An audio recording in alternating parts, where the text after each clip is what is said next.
It was a 120-foot wide hole and 30 feet deep that they had to fill up with cement. So early that morning, truckloads started coming in, and altogether it took 467 truckloads of concrete to fill the hole. This is enough to fill 7 5-room houses from floor to ceiling.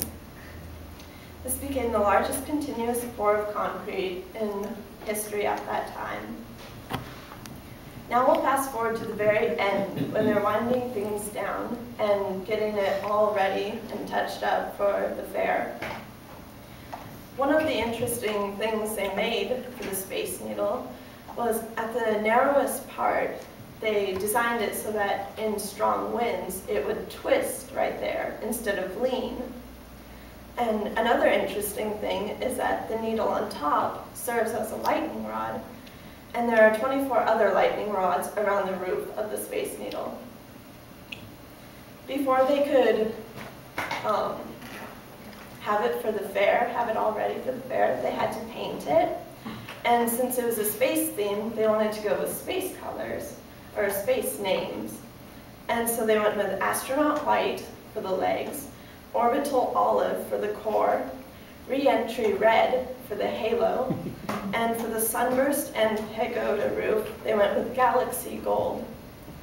The Space Needle has been painted 4 times since 1962, and it takes nearly 2,000 gallons of paint just to coat it.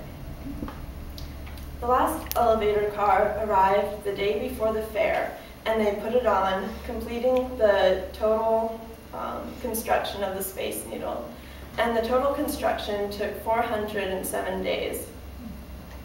The Space Needle that we see now in Seattle has the restaurant on top at the 500-foot level, and it rotates at, or it is driven by a 1.5 horsepower electric motor. This is about the same power your household vacuum gives off.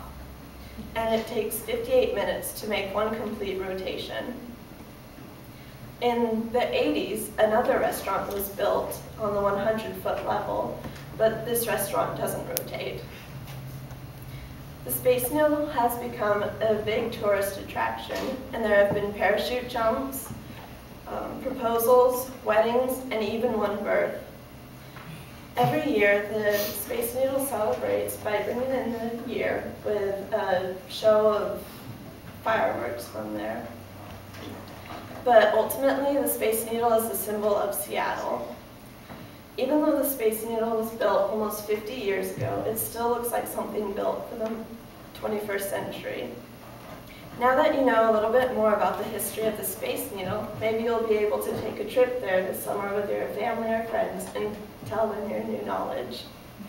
Amen. Thank you.